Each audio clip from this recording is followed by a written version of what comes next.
제가 뭐 사드린 건 아니지만. 자, 그럼 우리 기도하고 시작하도록 하겠습니다. 네. 하나님 감사합니다. 오늘 또 한국어 성경 공부반을 열어주시고 또 좋은 날씨와 좋은 시간 또 우리에게 하나님 이렇게 귀한 생명을 주신 것도 감사합니다. 하나님 주신 귀한 말씀을 우리 영혼의 양식으로 또 먹고 새기고 그 말씀으로 살아갈 수 있도록 주님 인도하여 주시옵소서. 오늘 또 공부하는 중에 성령 하나님께서 함께 해주시고 깨달을 수 있도록 마음을 열어주시고 지혜를 주시고 또 그 말씀대로 순종하며 살아갈 수 있도록 저희들을 인도하여 주시옵소서. 감사드리며 예수 그리스도의 이름으로 기도드립니다. 아멘. 네, 반갑습니다. 네. 네. 미나가신 미나가라. 아저씨가 미나가라. 예. 오늘은 몇 과죠? 17과요. 17과입니다. 지금 예, 이제 18과 하고요. 뒤에는 부록으로 지금 추수감사절하고 크리스마스 성탄절이 있잖아요. 그죠? 예.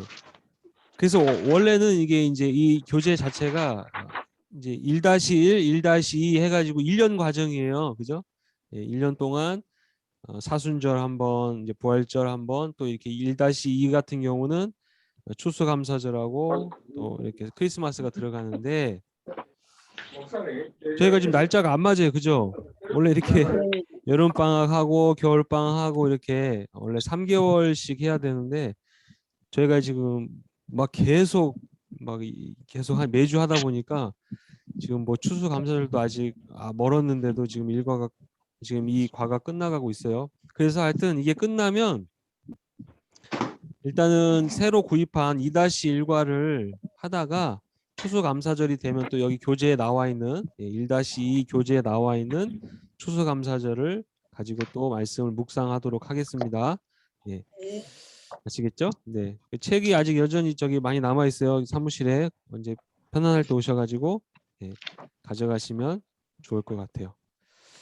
자, 그래서 오늘은 이제 17과입니다. 내일은 18과로 이제 이 교재도 끝이 나는데, 자, 제 17과 제목이요, 섬김으로 빛나는 신앙이다. 네.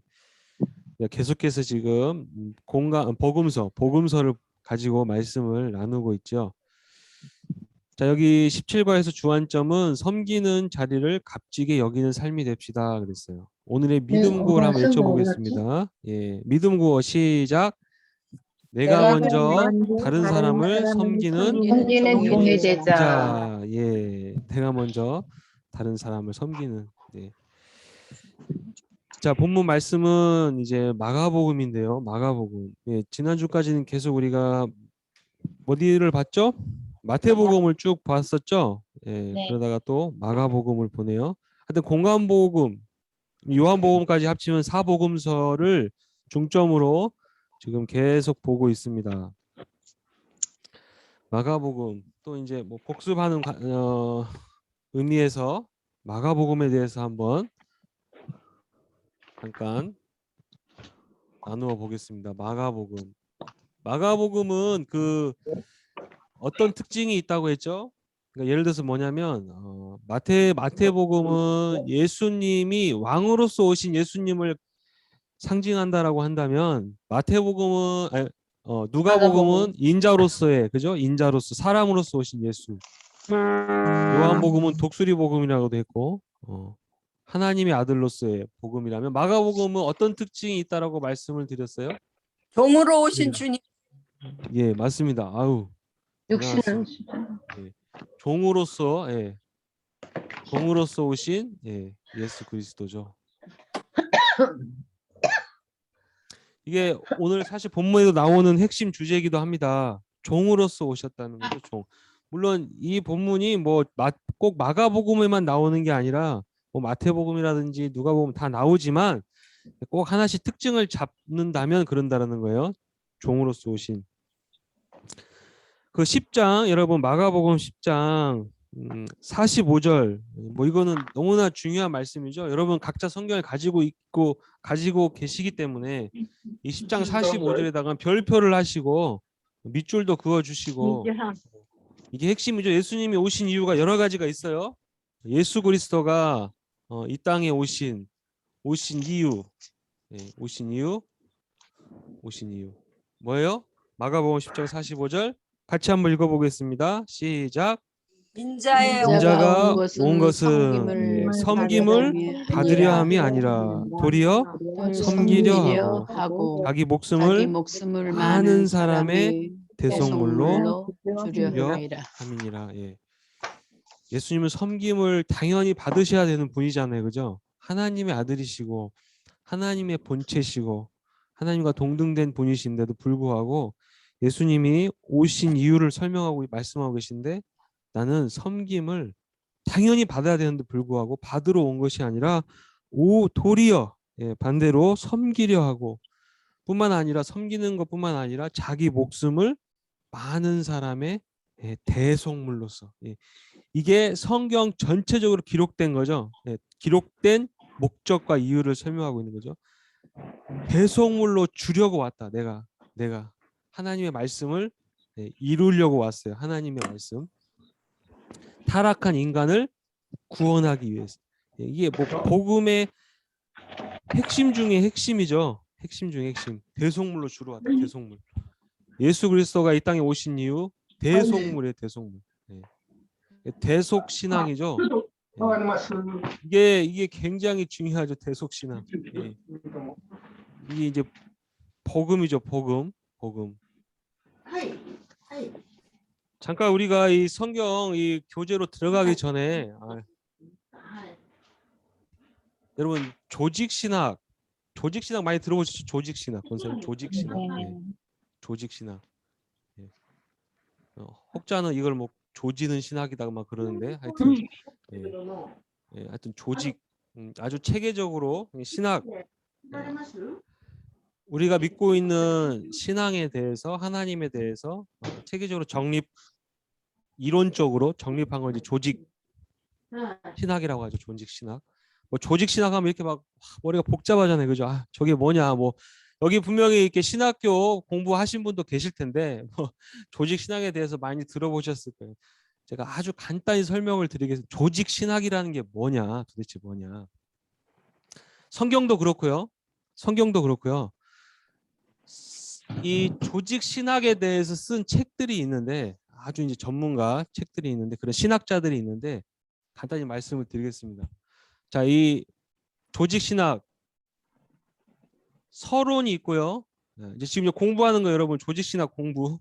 여러분도 누구에게나 다른 누구에게도 조직 신학이 뭐냐 했을 때 여러분 누구든지 설명을 하실 수 있도록 제가 쉽게 설명드릴게요. 서론이 어떤 책이든지 다 서론이 있죠? 네. 서론이 있어요. 그 다음에 신론이라 그 다음에 신론이 뭐겠어요? 하나님에 대한 이론이라는 거예요. 어렵지 않아요. 이게 다 성경적 순서기도 해요. 또 조직신학 책을 보면 대충 다 이런 순서고 또한 여러분 뭐 웨스트민스터라고 많이 들어보셨죠? 신앙고백. 웨스트민스터 신앙고백 같은 거 많이 들어보셨죠? 이 신앙고백서도 보면 이 웨스트민스터 신앙고백의 순서도 다 이 순서예요. 이 순서예요. 그러니까 항상 뭐든지 책에는 서론이 있고 그 다음 바로 나오는 게 신에 대한 이론, 신론. 신론 다음에 어떤 게 나올 것 같아요? 인간론. 인간론이 나와요. 그리고 인간론 다음에 뭐가 나올까요? 기독론. 그 다음에 기독론이 나오면 당연히 구원론. 그리고 구원론 다음이 교회론. 교회론 다음이 종말론.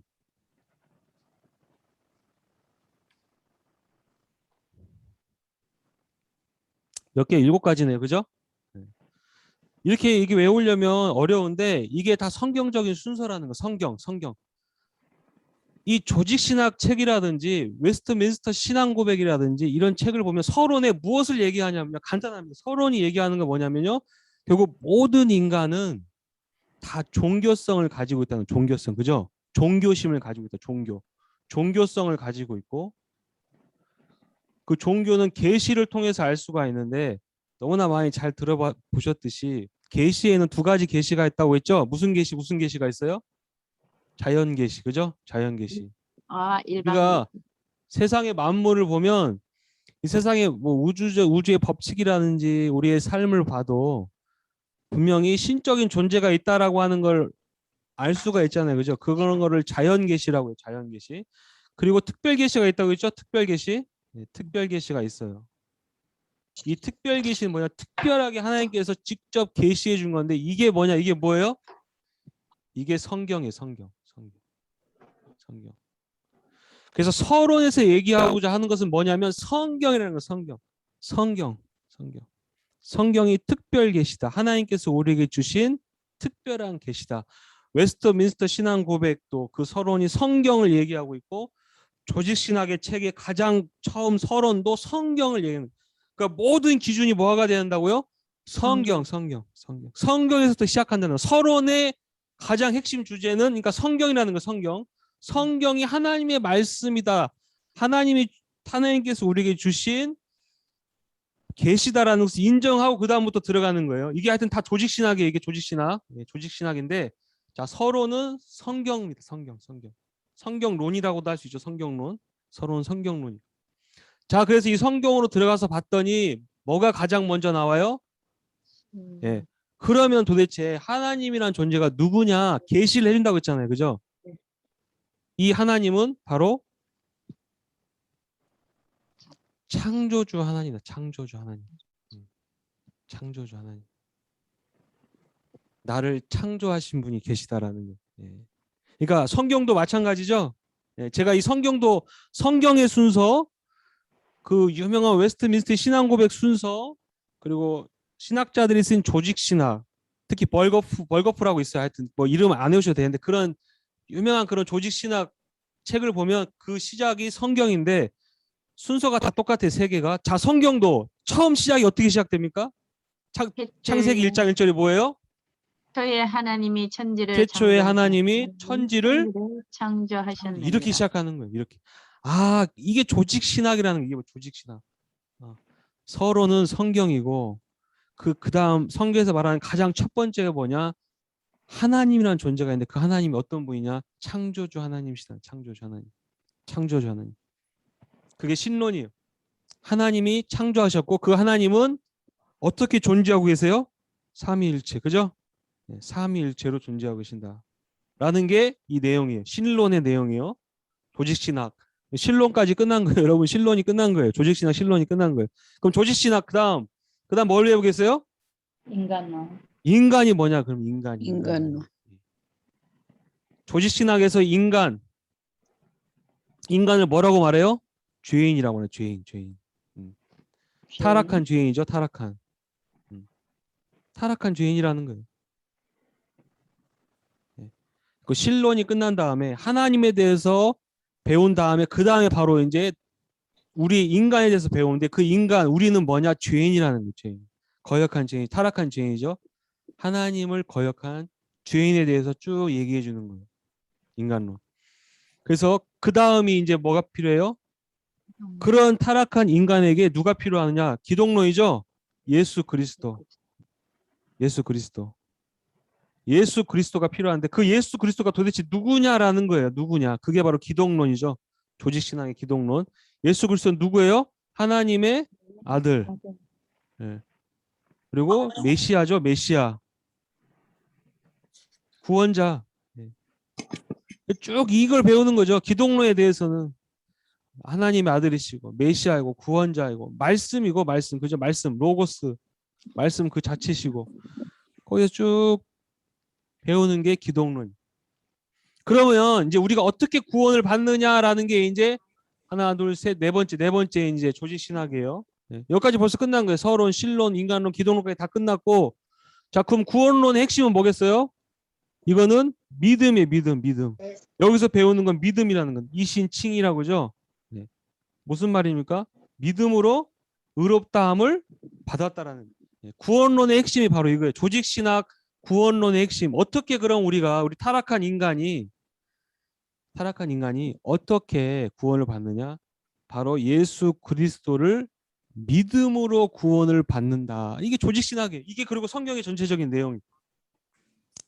자, 여기까지를 봐보세요. 자, 서론에서 구원론까지. 서론, 신론, 인간론, 기독론, 구원론까지를 뭐라 그러냐? 복음이다 그러는 거예요. 복음. 그죠? 이게 복음이잖아요. 그죠? 복음. 이게 복음이에요. 여러분, 다른 게 복음이 아니라 이게 바로 복음이에요. 창조주 하나님 살아계신다. 그 하나님 우리를 창조하셨는데 우리는 그 하나님을 배반하고 타락했다는 거예요. 그 타락한 인간을 예수 그리스도를 믿음으로 말미암아 구원받는다. 이게 복음이에요. 끝이에요. 끝난 거예요. 이게 복음이에요. 이 구원론까지가. 자, 그렇다면 그 다음 교회론은 뭐겠어요? 이 복음을 어떻게 전달하는 도구란 말이에요. 도구. 교회란 뭐냐? 이 복음을 전달하는 매개체, 도구로서 그러니까 선교를 감당하는 그런 도구가 바로 교회라는 거죠. 그걸 설명하는 게 교회론이에요. 조직신학의 교회론은 그거예요. 이 복음을 증거하는 도구라는 거예요. 이 교회 안에서 복음을 전하고, 또 복음의 삶을 살아가는 모습을 보여주고. 자, 이렇게 쭉 전하다가 이제 마지막은 뭐겠어요? 당연히 종말이죠, 종말. 그래서 모든 조직신학의 끝은 종말론으로 끝나요. 웨스트민스터 신앙 고백의 순서도 이 순서예요. 마지막이 바로 종말이에요. 최종 심판. 심판이죠? 심판. 그리고 당연히 심판과 함께 구원의 완성이 일어나겠죠? 마지막. 여러분 바로 이게 복음이고 이게 바로 조직신학이라는 거예요. 여러분 이게 끝난 거 다 배운 거예요. 이걸로 다 끝난 거예요. 대속신앙이라고 했죠. 복음이라는 게 뭐냐? 바로 이걸 말하는 거죠. 핵심. 가장 핵심. 기독론과 구원론. 가장 핵심이죠. 예수 그리스도를 믿음으로 그분이 우리의 죄를 대속하셨다는 것을 믿음으로 우리가 구원을 받는다는 거예요. 그래서 웨스트민스터 신앙 고백, 또 신학자들의 조직 신학 이런 순서고 이런 순서들이 다 어디서 왔느냐? 바로 성경의 순서라는 게 기가 막힙니다. 성경의 순서가 다 이렇게 돼 있죠. 성경의 서론, 성경 자체가 서론이라고 했어요. 그리고 성경을 딱 펴면 1장 1절에 나오는 게 뭐예요? 신론이죠. 신론. 태초에 하나님 천지를 창조하셨다.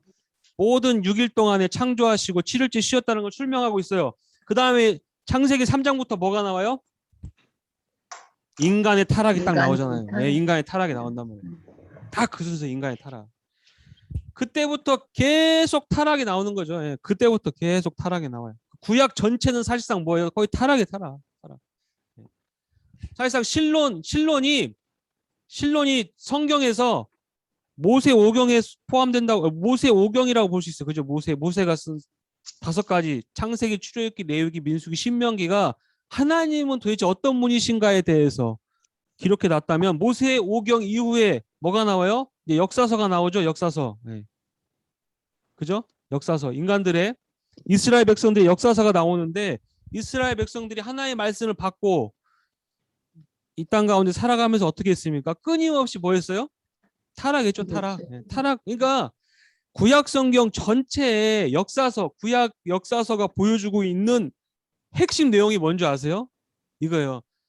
하나님의 말씀을 받은 이스라엘 백성들이 끊임없이 하나님을 거역하고 타락했다는 거예요. 그러니까 성경 전체가 말해주는 게 바로 이겁니다. 인간은 타락한 죄인이라는 거예요. 하나님이 이렇게 계시를 해주고 알려주고 또 약속까지 언약까지 맺도록 해주셨지만 인간 타락했다는 거예요. 자, 그래서 근데 신약에 넘어와서 뭐가 시작돼요? 이제 기독론이죠. 예수 그리스도. 이 기독론에 속하는 책이 뭐겠어요? 우리가 보고 있는 지금 사복음서. 그죠? 사복음서를 통해서 우리가 예수님이 누군지를 배우게 되잖아요. 그죠? 그래서 그걸 기독론이라는 거예요. 기독론. 예수 그리스도를 통해서 사복음서를 통해서 예수 그리스도가 누군지를 알게 되고 또 여러분 이제 구원론은 뭘까요? 구원론과 교회론. 이것은 사도행전과 그죠? 교회를 통한 사도행전과 그 다음에 바울의 서신서들을 통해서 알게 되는 거죠. 서신서를 통해서 구원이 무엇인지, 교회란 어떤 것인지. 그리고 정말로는 당연히 요한계시록이겠죠. 예, 요한계시록. 그래서 이게 딱 성경적인 순서라는 거예요. 성경적인 순서. 요한계시록이죠, 이건.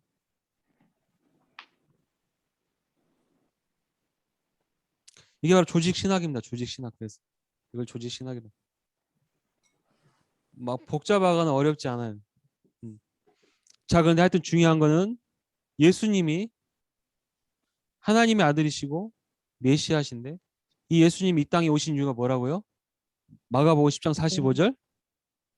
나는 섬김을 받으러 온 것이 아니라 도리어 섬기려 하고 많은 사람의 대속물로 예성물을 주려 합니다. 굉장히 중요하죠. 이게 핵심이죠, 핵심. 기독론의 핵심이죠. 핵심이. 이걸 말하고 있어요. 핵심. 자, 그럼 다시 이제 책으로 들어가겠습니다. 마가복음. 우리가 지금 마가복음 10장을 보고 있는데 마가복음도 이제 쭉 보면 마태, 마가, 누가가 공간복음이라고 했잖아요. 그죠? 마태, 마가, 누가 복음이 공간복음인데 공간복음의 그 오빠랑 내용은 주로 그 예수님의 사역이 이렇게 갈릴리에서 시작을 해서 그죠? 갈릴리에서부터 갈릴리 지역에서 사역을 하시다가 이제 쭉 이제 요단강을 건너 요단강에서 이제 사해 지역인데 얘가 사해 바다죠. 이 예루살렘으로 사마리아를 통과해서 여기 사마리아 지역이죠. 사마리아를 통과해서 이제 여기 유대 지역 특별히 이제 예루살렘으로 입성하셔서 십자가에 못 박히시는 그런 순서로 진행이 돼요. 공간복음이죠. 이게 바로 공간복음. 공간복음 내용은 크게 이렇게 보실 수가 있어요. 예수님의 행적을 마태, 마가, 누가는 다 이런 내용이라고 했어요. 그죠? 근데 요한복음은 조금 다르다고 했죠. 요한복음은 요한복음은 이렇게 예루살렘에 3번 왔다 갔다 하는 게 나타나긴 하는데 하여튼 공간복음 이런 순서라고 했어요. 그 중에서 지금 마가복음 10장 내용은 뭐냐면요. 지금 상경하는 거 상경. 우리가 뭐 서울이나 도쿄에 상경한다고 해요. 상경. 예, 상경한. 예. 우리가 이렇게 지도상으로 보면 이게 남쪽이죠. 이게 남쪽. 예. 그죠? 이게 남쪽이에요. 이게 북쪽이고. 근데 이스라엘은 지형이 이렇게 이 유대 지역이 다 산으로 돼 있기 때문에 남쪽으로 내려가는 것 같지만 갈릴리에서 유대로 갈 때는 상경한다 그래요. 그래서 예루살렘으로 올라간다. 예루살렘으로 올라간다 그래요. 예, 올라간다. 예루살렘으로 올라가는 거 올라가. 예. 지금 이 상경하는 도중에서 있었던 사건들을 기록하고 있는 게 마가복음 10장 내용이에요. 마가복음 10장 내용. 그 전까지 9장까지는 거의 대부분 이제 갈릴리 지역이었고 갈릴리 지역에서 이러다가 제가 잠깐 지도를 좀 보여드리겠습니다. 지도.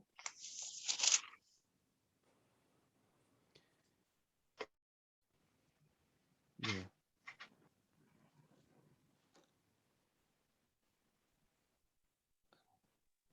보이시죠? 네. 지도 보이세요? 네. 갈릴리 나사렛 출신이라고 그랬죠? 나사렛. 뭐 물론 예루살렘 태어나셨지만은 나사렛에서 이렇게 어린 시절을 보내시다가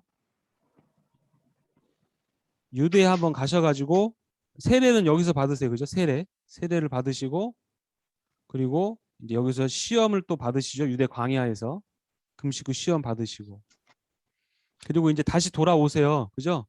다시 돌아와서 마태, 마가, 누가는 거의 대부분의 이 초기 사역이 다 갈릴리 중심으로 다 기록돼 있죠. 갈릴리에서 예수님이 이렇게 기억나시죠? 첫 번째 기적 가버나움에서 있다가 가나 혼인잔치, 그죠?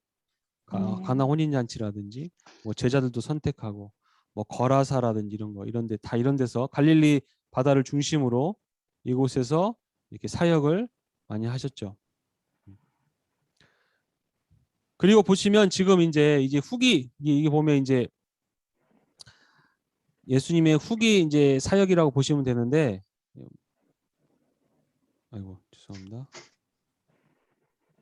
자, 예수님이 갈릴리 지역에서 사역을 쭉 하시다가 중요한 터닝 포인트가 있어요. 터닝 포인트.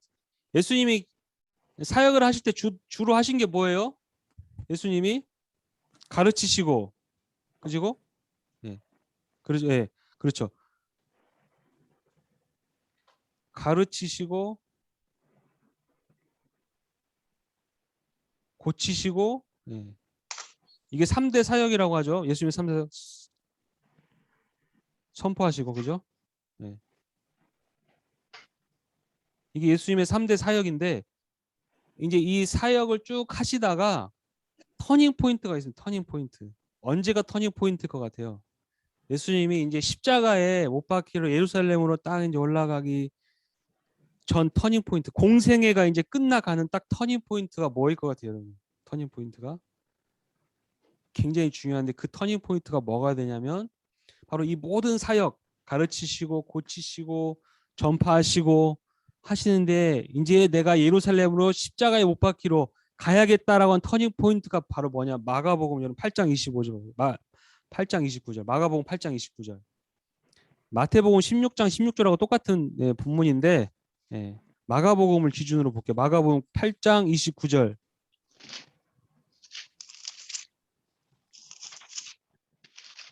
한번 읽어보겠습니다. 시작. 또 물으시되 너희는 나를 누구라 하느냐? 베드로가 대답하여 이르되 주는 그리스도를 하시다 하며. 네, 이게 굉장히 중요하죠. 이게 어디서 하신 말씀이에요? 어디서? 빌립보 가이사랴, 그죠? 가이사랴 빌립보라는 동네가 있어요. 제가 지금 띄워드린 지도에 보시면 가이사랴 빌립보 보이시죠? 거기에 베드로의 신앙 고백이라고 돼 있어요. 그죠? 거기에서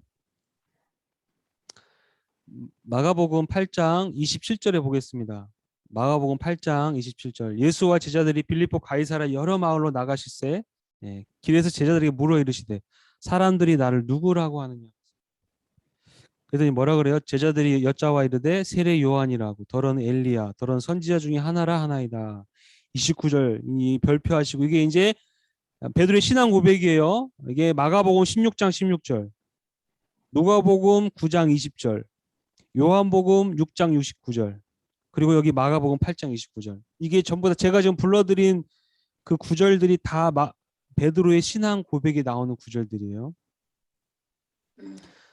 여기 마가복음 8장 29절 보시면 또 물으시 너희는 나를 누구라 하느냐. 베드로가 대답하여 이르되 주는 그리스도시니. 여기는 그냥 간단하게 나왔지만은 여러분 마태복음 잘 아시죠? 16장 16절에 그렇죠. 주는 그리스도 살아계신 하나님의 아들이시다. 이 고백이 예수님이 그러잖아요. 바요나 시몬아 네가 복이 있도다. 이것을 알게 하신 것은 내 혈육이 아니요 하늘에 계신 내 아버지냐. 드디어 때가 됐다는 거예요. 때가. 이 베드로의 고백을 통해서 예수님이 이제야 내가 십자가에 매달릴 때가 왔구나. 이게 터닝 포인트. 굉장히 중요합니다. 이 공생의 사역이 딱 끝나는 이 기점이에요. 여기가 베드로가 신앙 고백하는 거예요. 주는 그리스도시니라. 터닝 포인트라 그러면 한국말로 뭐라 그래야 돼? 전환점. 전환. 여기서 이제 예수님이 지금까지는 계속 복음을 전파하셨죠. 가르치시고 고치시고 선포하셨단 말이에요. 이제 안 보이시겠구나. 잠시만요.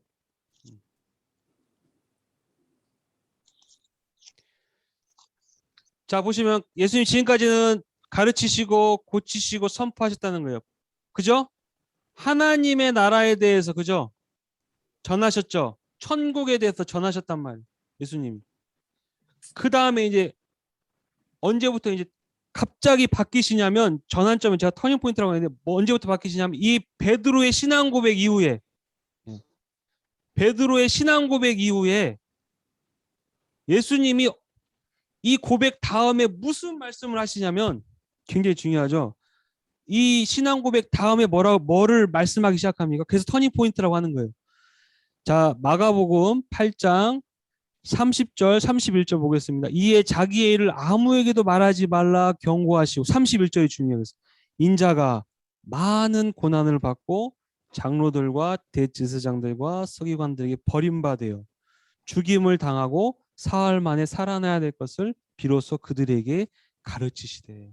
이것을 순한 예고랍니다. 순한 예고. 예수 그리스도의 순한 고난이죠. 순한 예고라고 해요. 말씀하시 이걸 순한 예고를 3차에 걸쳐서 해요. 3차. 이걸 1차라고 해요. 1차. 지금 마가복음. 이게 순서가 똑같아요. 마태복음 16장에도 똑같이 나와요. 마태복음 16장 16절에도 베드로가 주는 그리스도시요 살아계신 하나님의 아들이십니다. 그 고백 이후에 뭐 바요나 시모나 막 이렇게 막 칭찬하고 그 다음에 바로 예수님이 하시는 게 바로 이 순한 예고예요. 내가 예루살렘에 가서 많은 고난을 받고 죽임을 당할 것이다. 막 이러니까 베드로가 막 항변하잖아요. 주여 절대 그럴 수 없습니다. 그래서 이걸 터닝 포인트라고 말하는 거예요. 딱 이 신앙 고백 뒤에 이후에 예수님이 신앙 고백을 하는 순한 예고를 하는 거죠. 그러면서 여기 마가복음 계속 보겠습니다. 8장에 34절 35절에도 보시면 우리와 제자들을 불러 이르시되 누구든지 나를 따라오려거든 자기를 부인하고 자기 십자가를 지고 나를 따를 것이니라. 누구든지 자기 목숨을 구원하고자 하면 잃을 것이요 누구든지 나와 복음을 위하여 자기 목숨을 잃으면 구원하리라. 그때까지는 그냥 예수님이 복음만 전하셨는데요. 그죠? 하나님의 나라, 천국 막 고치시고 치유하시고 하나님 나라 가까이 왔다 막 이러시다가 베드로의 신앙 고백 이후부터는 이런 말씀을 하시는 거예요. 십자가를 너희들이 지고 나를 따라야 된다. 너희들이 목숨을 나와 복음에서 자기 목숨을 버려야 된다. 예. 그러면서 이제 여러분 마가복음 계속 마가복음인데 마가복음 9장의 핵심적인 내용은 뭐냐면 변화산 그죠? 변화산. 마가복음 9장은 변화산 내용이죠. 마가복음 9장 내용은 변화산 산상에서 일어난 사건을 기록하고 있는데 자 아까 지도를 제가 보여드렸었는데 아까 이 갈릴리 지역 이 갈릴리 바다 위에 아까 가이사라 빌립보가 있었죠. 거기에서 베드로가 신앙 고백을 했잖아요. 그죠? 그리고 이 산에 올라가셨어요. 9장에 보시면 9장 2절 엿새 후에 예수께서 베드로 야고보와 요한을 데려치고 따로 높은 산에 올라가셨다. 높은 산. 여기서 이제 그 빌립보에 있었는데 엿새 후에 높은 산에 올라가서 높은 산. 이 높은 산이 어디냐 이제 학자들이 여러 가지 의견이 있는데 원래 이 높은 산이 가이사라 빌립보 위에 보면 헤르몬산이었어요. 헤르몬산. 그죠? 헐몬산이라고 헐몬산. 헐몬산이라고 하는 이 산이 그 유대 지역에서 가장 높은 산인데 이 산이라고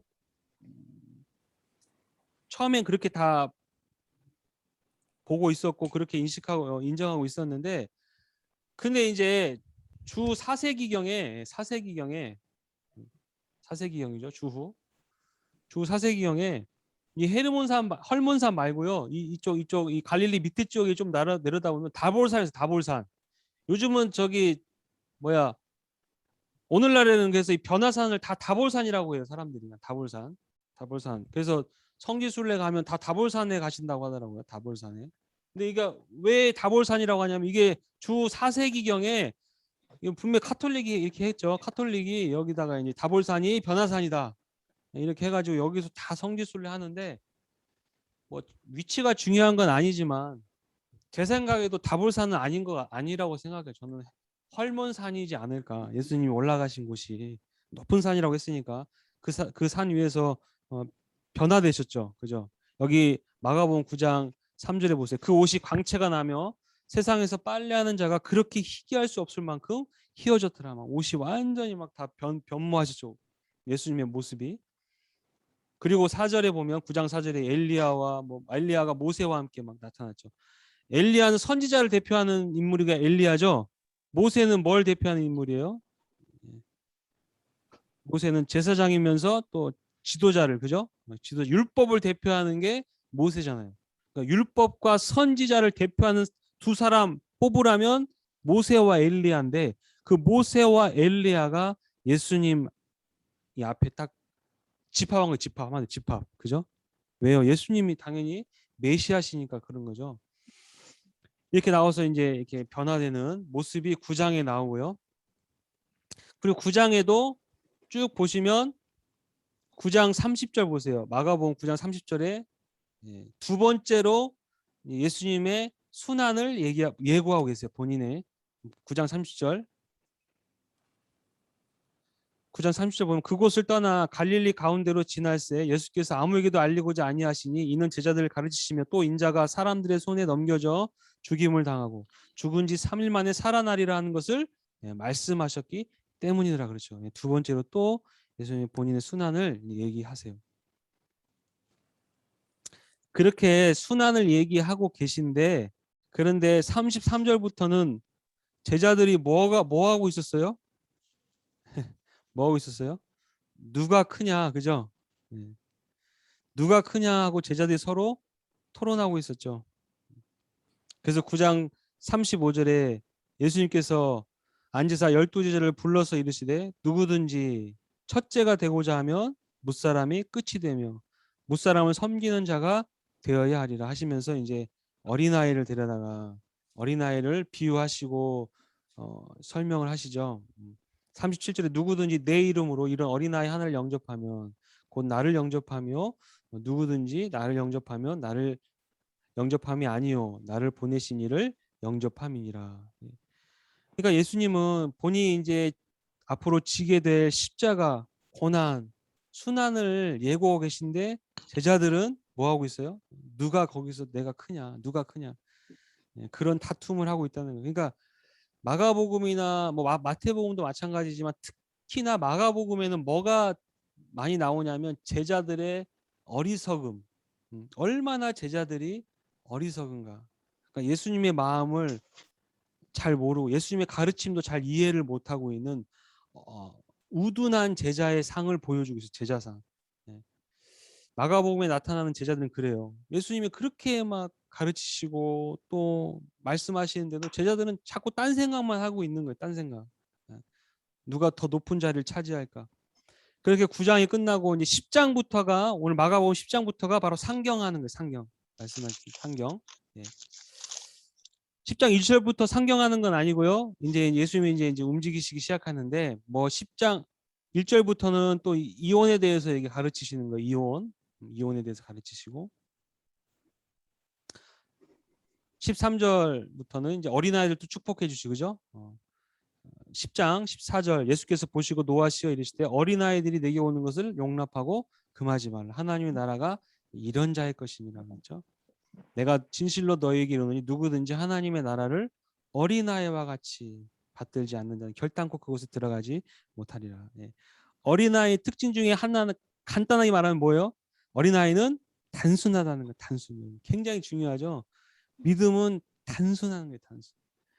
복잡하게 믿으면 그건 믿음이 아니에요. 믿음이. 복잡하지 않아요. 진리는 절대 복잡하지 않아요. 단순한 거예요. 하나님의 나라는 단순한 어린아이와 같은 순수한 마음을 가진 자만 들어갈 수 있다. 그리고 이제 여러분 17절부터 나오는 게 너무나 잘 아시는 이제 부자 청년에 대한 이야기죠. 재물이 많은 사람이 왔어요. 그러면서 이 청년이 물어봅니다. 영생을 내가 무엇을 하려야 영생을 얻으리까? 예수님은 19절에 네가 계명을 안 하니 계명을 10계명을 잘 지켜라 그랬어요. 그랬더니 그 청년이 그러죠. 내가 어려서부터 다 지켰습니다. 21절 보세요. 21절. 예수께서 그를 보시고 사랑하사 이르시되 내게 아직도 한 가지 부족한 것이 있으니 가서 내게 있는 것을 다 팔아서 가난한 자들에게 주라. 그리하면 하늘에서 보화가 내게 있으니 그리고 와서 나를 따르라 했는데 이 청년이 그렇게 했어요? 못했어요? 못했어요. 왜 못했어요? 재물이 많았어요. 많으니까. 재물이 많으니까. 돈이 많으면 근심하죠. 그죠? 돈이 많으니까. 그래서 예수님이 말씀하시는데 23절에 재물이 있는 자는 하나님의 나라에 들어가기가 심히 어렵다고요? 어렵다. 부자는 하나님의 나라에 들어가기가 어려워요. 알았죠? 어려워. 그래서 부자들을 부러워하지 마세요. 부자들 보시면 안타까운 거. 뭐 청빈론, 청부론 뭐 그런 말도 많이 있는데 어쨌든 뭐 그런 거 생각할 게 아니라 성경 말씀대로 예수님이 분명히 말씀하셨잖아요. 하여튼 뭐 부자는 하나님 나라가 들어가기 어렵다는 거예요. 왜냐하면 그 모든 자기 재산을 내려놓는 게 쉽지가 않기 때문이겠죠. 25절에 낙타가 바늘기로 나가는 것이 부자가 하나님 나라에 들어가는 것보다 쉬우니라. 그러니까 제자들이 깜짝 놀라죠. 그럼 누가 구원받을 수 있습니까? 아무도 구원 못 받죠. 낙타가 어떻게 바늘기로 들어가요? 말이 안 되지. 근데 27절 예수님께서 그들을 보시며 이르시되 사람으로는 할 수 없으되 하나님으로는 그렇지 아니하니 하나님으로서는 다 하실 수 있느니라. 그래서 구원은 하나님의 영역이라는 거예요. 그죠? 그만큼 사실상 구원은 인간으로 힘으로서 들어갈 수 없습니다. 인간의 힘으로는 구원을 얻을 수 없는데 하나님은 하실 수 있다는 거예요. 이 하나님의 영역이기 때문에. 그러면서 또 말씀하세요. 29절에 내가 진실로 너에게 이르노니 나와 복음을 위하여 집이나 형제나 자매나 어머니나 아버지나 자식이나 전토를 뭐한 자는 버린 자는 현세에서 집과 현세에 있어. 그죠? 내세가 아니에요. 내세가 아니에요. 현세. 그러니까 이 땅에서 무조건 형제, 자매, 부모가 뭐고 다 갖다 버리라고요? 아니요. 죽을 때까지 버리라고? 그게 아니라 내려놓으라는 내려놓으면. 일단 내가 예수님 앞에 모든 걸 내려놓으면 이 땅에서 다시 받는다고 했죠? 다시 받는 집과 형제와 자매, 어머니와 자식과 전토를 100배나 받대. 그죠? 다시 받는. 주님께 다 일단 내려놔야 돼. 다. 모든 걸 다 내려놓으면 주님이 다시 돌려주신다니까요. 반드시. 하지만 뭐가 있어요? 박해를 겸하여 받대. 박해는 분명히 있어요. 분명히 박해, 핍박은 있다. 그러니까 하여튼 내가 복음을 위하여 우리 주님을 위해서 내가 내려놓을 때 예수님이요 그걸 다 가져가시는 것 같지만 그렇지 않다니까요. 다시 100배로 다시 돌려주신다. 반드시 돌려주세요. 주시지만은 핍박은 반드시 있다. 핍박도 받고 하지만 내세 결국에는 영생이죠. 영원한 생명을 받는. 하여튼 다 먼저 드릴 때. 그리고 이제 세 번째 순환 예고가 32절부터 나오죠. 이게 상경이에요. 상경. 32절부터가 상경입니다. 예루살렘으로 올라가는 길에 그래서 이게 상경이에요. 상경. 상경하고 있어요. 이제 예루살렘 올라가고 계시는 그때에 그들에게 서서 가시는데 앞에 서서 가시는데 그들이 놀라고 따르는 자들은 두려워하더라. 이에 다시 12제자를 데리시고 자기가 당할 일을 말씀하여 이르시되 33절도 보라 우리가 예루살렘으로 올라가노니 인자가 대제사장들과 서기관들에 넘겨지며 그들이 죽이고 결의하고 이방인들에게 넘겨주겠고 그들은 능욕하고 침뱉으며 채찍질하고 죽일 것이나 그는 3일 만에 살아나리라. 예수님 이걸 다 아시고도 올라가신 거죠. 예수님. 그런데 35절부터 보세요. 그런데도 또 여전히 정신을 못 차리는 이 제자들 중에 특히 야고보와 요한이 예수님께 구하죠. 뭘 구해요? 권세를 구하죠. 높은 자리를 달라고 또 구하는 거예요. 그러니까 예수님이 말씀하시죠. 너희가 구하는 것을 알지 못하는도다. 내가 마시는 잔을 너희가 마실 수 있으며 내가 받는 세례를 너희가 받을 수 있겠느냐.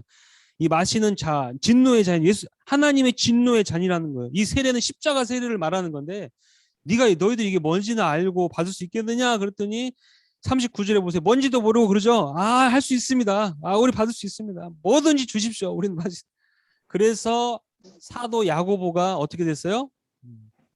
사도 야고보 12제자 사도 야고보가 최초의 순교자가 됐어요. 사도들 중에서. 그죠? 예수님의 제자들 중에서 최초의 순교자는 누구예요? 예수님의 제자, 그러니까 예수님을 믿는 크리스찬이라고 하게 크리스찬들 중에서 최초의 순교자는 누구예요? 최초의 순교자? 스데반. 기억나요? 스데반? 스데반이 최초의 돌 맞아 죽은 순교자고 12사도들 중에서 최초의 순교자는 누구라고요? 야고보. 여기 야고보. 야고보가 그래서 먼저 헤롯에 의해서 죽임 당하잖아요. 그죠? 그리고 그의 동생 요한은 비록 순교당하진 않았지만 반모성까지 끌려가고 또 요한계시록까지 하는 그런 일들을 감당하게 되죠. 그러면서 오늘 본문 말씀입니다. 41절부터 볼게요. 열 제자가 듣고 야고보와 요한에 대해 화를 내거늘 막 화를 냈어요. 왜 화를 냈을까요? 제자들이? 이방인의 주권자. 응? 권자. 예, 야고보와 요한이 예수님께 우리에게 좋은 자리를 달라고 이렇게 부탁을 한 소식을 듣고 소리를 듣고 열 제자들이 막 화를 냈어요. 야, 예수님이 지금 십자가에 못 박혀 죽으시려고 가시는데 그런 걸 구하면 되겠어라고 화를 냈을까요? 왜 화를 냈을까요? 10명의 제자들이? 그 자리 가고 싶어. 네, 맞아요. 맞습니다. 우리도 높은 자리 갖고 싶은데 왜 너희들만 가가지고 좋은 자리 구하냐고 화를 냈다는 거죠. 그래서 예수님께서 이 12제를 또 다 부르셨어요. 얼마나 속이 답답하시겠어요. 그죠? 십자가에 못 박히로 예루살렘 올라가시는데 제자들이 여전히 12제자들이 이렇게 예수님의 마음을 모르고 여전히 세상 것을 구하고 권세를 구하고 명예를 구하고 권력을 추구하는 이 모습을 보고 예수님이 얼마나 답답하시겠어요. 그러면서 오늘 하신 말씀이 그거죠. 너희 중에 누구든지 크고자 하는 자는 너희를 섬기는 자가 되고 너희 중에 누구든지 으뜸이 되고자 하는 자는 모든 사람의 종이 되어야 하리라. 45절 인자가 온 것은 섬김을 받으려 함이 아니라 도리어 섬기려 하고 자기 목숨을 많은 사람의 대속물로 주려 함이니라. 주려 함. 그러니까 세상의 개념과 하나님의 나라의 개념은 완전히 반대라는 걸 알 수 있죠. 반대예요, 반대. 우리는 높아지려면 어떻게 해야 돼요? 당연히 다른 사람보다 더 뛰어나야 되잖아요. 그죠? 다른 사람을 짓밟아야지 내가 승진하죠. 솔직한 얘기로. 그러잖아요. 그게 이 세상의 개념이잖아요. 근데 하나님 나라는 그렇지 않다라는 모든 사람의 종이 되래. 모든 사람. 누구든지 크고자 하는 자는 섬기는 자가 되래. 그게 하나님 나라에서는 큰 자라는 으뜸이 된다고. 하여튼 이 제자들의 답답한 모습을 예수님이 보면서도 요한복음에 보면 예수님이 어떻게 하셨냐면 이 제자들을 막 책망을 하셨지만은 예수님은 끝까지 이 제자들 사랑하셨다라고 말씀하고 있죠. 자, 이 책을 이제 다시 돌아오셔서 교재를 보시면 교재 보세요. 73페이지 보시면 예수님은 으뜸의 자리가 아닌 종의 자리로 제자들을 부르신다라는 거예요. 예. 어느 날 세베대의 아들 야고보와 요한이 예수님께 요구합니다. 주님이 영광을 받으실 때 저희를 오른쪽 왼쪽 앉게 하여 주십시오. 또 나중에 열 제자가 듣고 막 분통을 터뜨리는데 예수님은 말했죠. 누구든지 위대하게 되고자 하는 자는 사람은 섬기는 사람이 되어야 한다. 누구든지 으뜸이 되고자 하는 사람 모든 사람의 종이 되어야 한다. 그래서 주의 은혜를 힘입어 섬기는 자리를 감당할 수 있다라고 했어요. 73페이지 좀 밑에를 보시면 그러나 예루살렘에 오르시면서 예수님은 고난과 죽음을 예고하십니다. 인자는 섬김을 받으러 온 것이 아니라 섬기러 왔다. 많은 사람을 구원하기 위해 치를 몸값으로 목숨을 내어주려고 왔다. 예수님의 말씀을 들으면서 느꼈을 제자들의 당혹감과 두려움은 사실 예수님을 따른 우리 모두가 겪고 있는 당혹감과 두려움이라는 거죠. 주님을 따라가는 길이 종의 길이요, 십자가의 길이요, 그리스도의 길을 가는 교회의 모습이어야 하지만 그것은 불가능해 보입니다. 그런데 희망이 있다라는 거예요. 예수님께서 예수님에게 첫 번째가 되기를 구했던 그들이지만 야고보는 아까 말씀드렸죠. 교회의 순교자가 되었다는 거예요. 초대교회 순교자가 되었죠. 동생 사도 요한도 섬기는 삶을 살았고 이렇게 했다는 거예요. 쭉 보시면 모든 형제들을 위해 종이 된 삶으로 거듭났습니다. 모두가 높은 자리, 성공과 명예, 힘과 권력을 향해 달려가는 이 세상에서 꼴찌로 가는 십자가의 길은 너무나 어리석어 보인다는. 그러나 우리 모두가 가야 할 길이며 오직 주의 은혜를 입어야만 살아낼 수 있는 신앙의 길입니다. 정말 나는 가장 낮은 자리에서 모두를 섬기는 이 신앙을 자랑스럽게 여기고 있습니까? 예. 그래서 제가 지난주에 말씀드렸듯이 종으로서 순종하느냐 아들로서 순종하느냐 너무 다르다고 했어요. 그죠? 우리가 하나님의 아들로서 섬기는 거하고 내가 종이기 때문에 두려워서 섬기는 건 너무 완전히 다른 개념이라고 했습니다. 우리는 하나님의 자녀가 됐어요. 자녀가 돼서 기꺼이 기쁨으로 내가 다른 사람들을 섬기는 거예요. 종이 되는 거예요. 종이. 예, 종이 아닌데 자유자인데 나는 자유자인데 내가 스스로 종이 되는 거예요. 그러니까 진짜 기쁜 거죠. 내 스스로 됐기 때문에. 그죠? 내 지위가 내 직분이 내 위치가 종이라면 아무리 뭐 즐겁게 할 수가 있겠습니까? 어차피 내가 종인데. 예, 뭐 아무리 내가 섬겨도 그냥 종으로서 섬기는 건데 기쁠 수가 없죠. 기쁨이 없죠. 내가 아들인데 내가 모든 걸 가졌는데 내가 모든 걸 누릴 수 있는데 내가 그렇지 않고 그 권리를 포기하고 섬기니까 내 마음에 막 기쁨이 넘치는 거예요. 자유가 있는 거예요. 그런 섬김으로 섬기라는 진정한 큰 자가 된다라고 오늘 주님은 말씀하고 계십니다. 예, 오늘 또 계속해서 우리가 기도하기를 원하는데요. 우리가 다음 세대들을 위해서 이제 기도하고 있죠. 지금 기도자들이 많이 늘어났어요. 명단이 많이 늘어났지만 누구신지 잘 모른다고 하시더라도 일단은 이름을 불러가면서 기도를 해주시기를 부탁을 드립니다. 네. 예. 자, 중보 기도자 명단을 띄웠는데 보이시죠? 네, 중보 기도 대상자 명단인데 예. 여기 하여튼 이름이 지금 굉장히 많이 또 늘어났어요. 예, 여기 또 모르시는 분도 계시고 하여튼 하실 텐데 일단은 이름을 부르시면서 함께 우리가 다음 세대들을 위해서 기도하기를 원합니다. 함께 이름 부르겠습니다. 김주혜, 김기정, 최준, 김규, 김준우, 강호사, 최충인, 최인혜, 김유리, 김애리, 가와우치 사토시, 가와오소 마이코, 전성호, 전민수, 전영웅, 전호걸, 고재영, 고재량, 양현일, 양이화, 최령, 최규승, 이에마, 이대하고, 안재훈, 안미쿠, 강선화, 강재현, 박찬희, 천아영, 박재우, 박진우, 김미라, 김미아, 현다니엘, 현지원, 양마리, 나츠미, 나오미, 미츠오, 미오, 세다이, 나리히로, 이성일, 이육자, 이해, 이유기자, 김고은, 김하은, 김은호, 박수정, 하나연, 한소영, 한선영, 황윤호, 황윤하, 황윤희, 신행열, 신미화, 도시카와 가지오, 전혁, 이지연, 전인하, 전수현, 박종호, 전영래, 박태림, 박현서, 유키, 미키, 신세영, 신재희, 신사랑, 사와모도 영범, 사와모도 야키, 양인미, 양선지, 정인교, 정시온, 박미란, 박유희, 박미주, 황시은, 황예은, 황시연, 카호. 예. 이상 이름들을 놓고 우리가 이 시간 기도하길 원합니다. 그러면 금요일마다 이렇게 전화가 오시는 분이 있어요.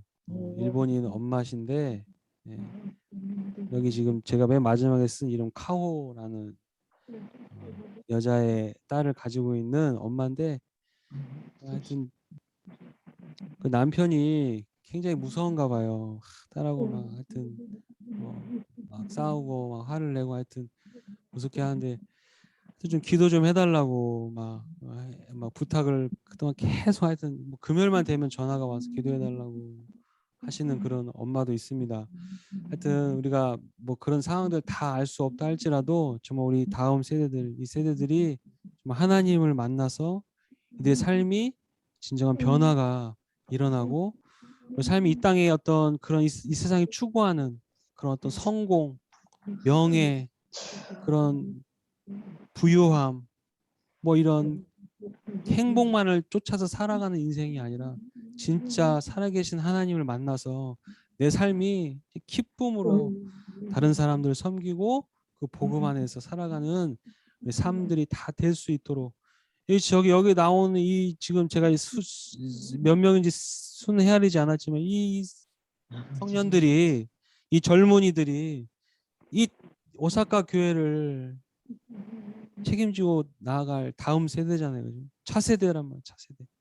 이들 하나님 다시 깨워주시고 믿음이 다시 불일 듯 다시 일어날 수 있도록 하나님 이들을 만나 주시라고 우리 함께 기도하도록 하겠습니다. 살아계신 하나님 아버지, 오늘 또 다음 세대들을 위해서 기도합니다. 하나님 이들을 주님 앞에, 이들의 이름을 주님 앞에 올려드렸습니다. 하나님 이들의 이름을 기억하여 주시옵소서.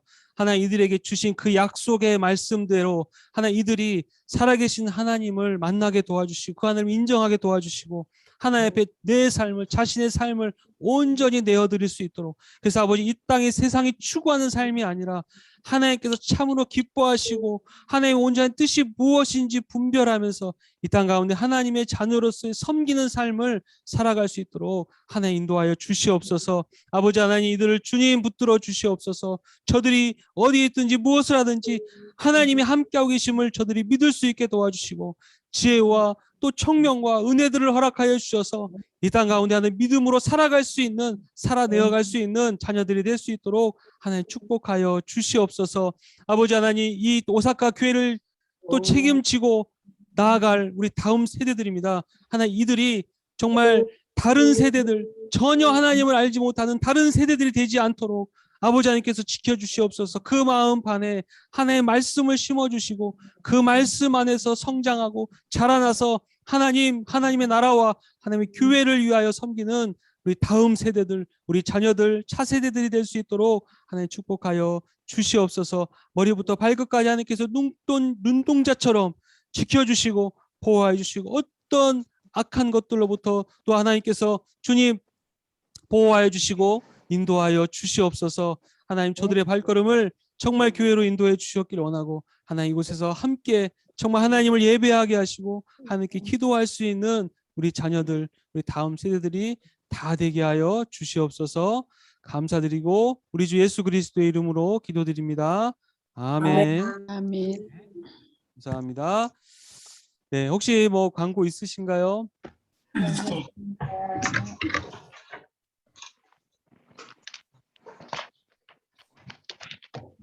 네, 혹시 뭐 광고 있으신가요? 우리 아이고 우리 김연아 집사님 또 들어오셨는데 네. 연아 집사님 2차 항암을 받으셨죠? 아, 2차 항암까지 제가 받으신 걸로 알고 있는데 우리 집사님 위해서 계속해서 기도해 네. 주시기를. 네. 김연아 집사님. 기도하고 있습니다. 예. 기도하고 계시죠? 계속해서 네. 기도해 주시고. 예. 또 혹시 다른 광고 없으시면 마치도록 하겠습니다. 예. 네, 감사합니다. 예. 미연아 집사님이 그 수고하셨습니다. 감사하다고 고맙습니다. 보내주셨습니다. 예. 감사합니다. 네. 대다 목사님. 네, 수고하셨습니다. 들어가세요. 네. 수고하셨습니다. 수고하셨습니다. 그럼 전체 종료 들어가겠습니다. 네.